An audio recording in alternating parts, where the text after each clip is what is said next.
Hello students, स्वागत है आपका हमारे स्टडी व्यू एजुकेशन चैनल में। आज की जो डिक्टेशन है वो 100 वर्ड पर मिनट की स्पीड से रहेगी।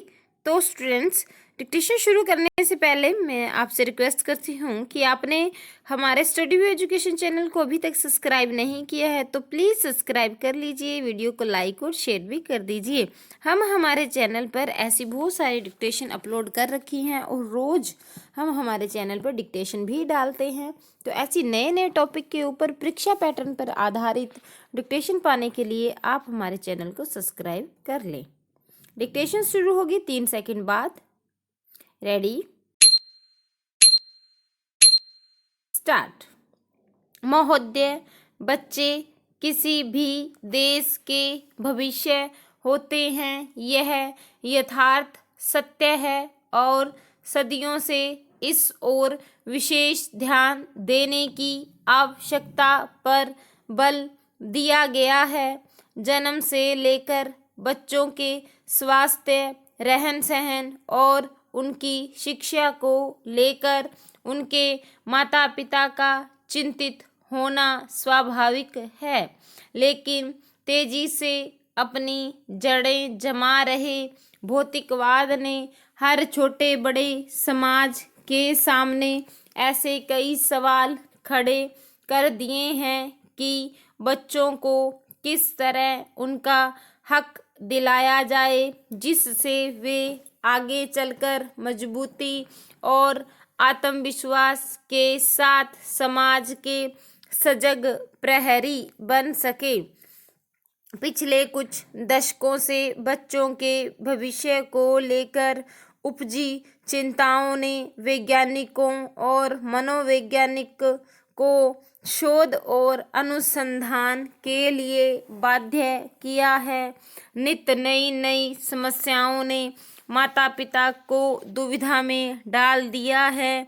एक और जहां जीवन यापन के लिए महिलाएं भी पुरुषों की तरह कमर कस कर घर की चारदीवारी से बाहर निकल रही हैं, वहीं इसके कारण सदियों से चली आ रही सामाजिक संरचना गड़बड़ाने लगी है।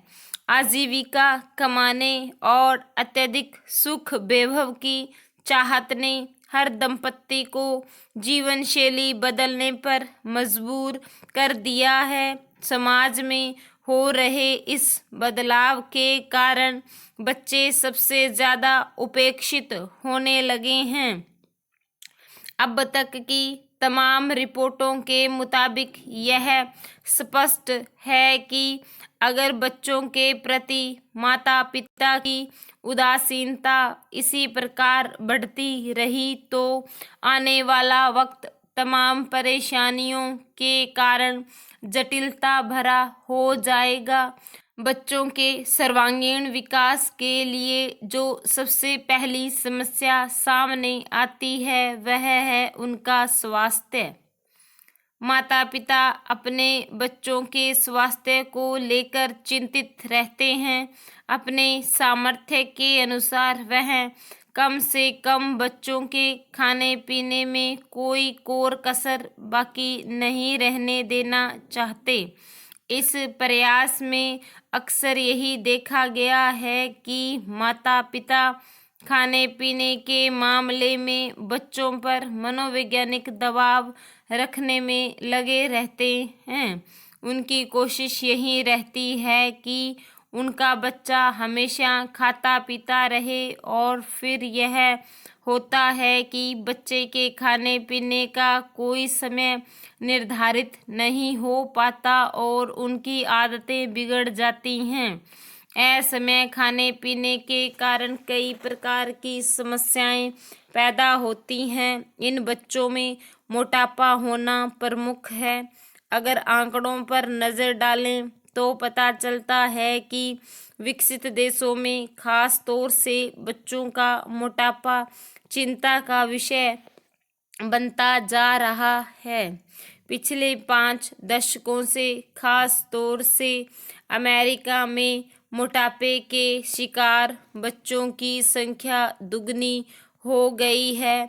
कुल मिलाकर 6 से 17 वर्ष की उम्र के ऐसे अमेरिकी बच्चों की संख्या लगभग 47 लाख थी। यही नहीं, इस उम्र के मोटापे के शिकार बच्चों का कुल औसत 10.9% था।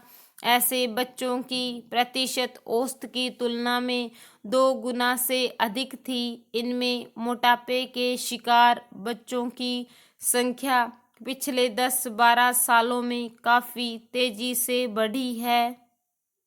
महोदय, दूसरे शब्दों में आर्थिक, व्यापारिक, निवेश और तकनीकी कारणों से द्वितीय महायुद्ध के बाद और शीत युद्ध के दौरान एशिया के देशों में पुनः धुंधलापन पैदा हुआ। लेकिन यह बात सही नहीं है कि एशिया की संस्कृति और सभ्यता को पश्चिम के प्रभाव और आधुनिकतम तरीकों ने नष्ट कर दिया। हाँ, एक धक्का जरूर दिया, पर समय समय पर एशिया का यह रूप, एशिया की यह सभ्यता और संस्कृति बलशाली तरीके से उदयमान होती दिखाई देती हैं। पंडित जवाहरलाल नेहरू ने 1945 में अपनी पुस्तक डिस्कवरी ऑफ इंडिया में एशिया की पहचान पर लिखा है कि 1000 वर्षों से जब यूरोप अपने अंधकार के युग में था, एशिया ने अपने मनुष्यों की प्रगतिशील आत्मा को प्रभावशाली ढंग से दर्शाया। उन्होंने यह विश्वास भी जताया कि एशिया की संस्कृति और सभ्यता यूरोप की संस्कृति और सभ्यता से अधिक प्राचीन है। आज के दिनों में भी चीन के नेता अपने यहाँ आध्यात्मिक क्रांति की बात करते दिखाई देते हैं और अपने आर्थिक विकास को भी प्रतिबिंबित करते हैं। मलेशिया के प्रधानमंत्री भी बड़े गर्व के साथ मलेशिया के रास्ते की बात करते हैं और आधुनिकता और पारंपरिक संस्कृति के मिश्रण से मलेशिया का विकास करना चाहते हैं। भारत के प्रधानमंत्री भी मध्य मार्ग की बात करते हैं, जिसको वे भारत का पारंपरिक विचार कहा करते हैं। वियतनाम के यशस्वी नेता श्री साम्यवादी विचारधारा को पारंपरिक सहिष्णुता के अनुसार ढालना चाहते थे। एशिया के इन सब नेताओं की समय समय पर की गई घोषणाओं का वर्तमान संदर्भों में पूरा अर्थ लिया जाना चाहिए, जो एशिया की पहचान को नए सिरे से बनाने में सहायक सिद्ध हो रहा है।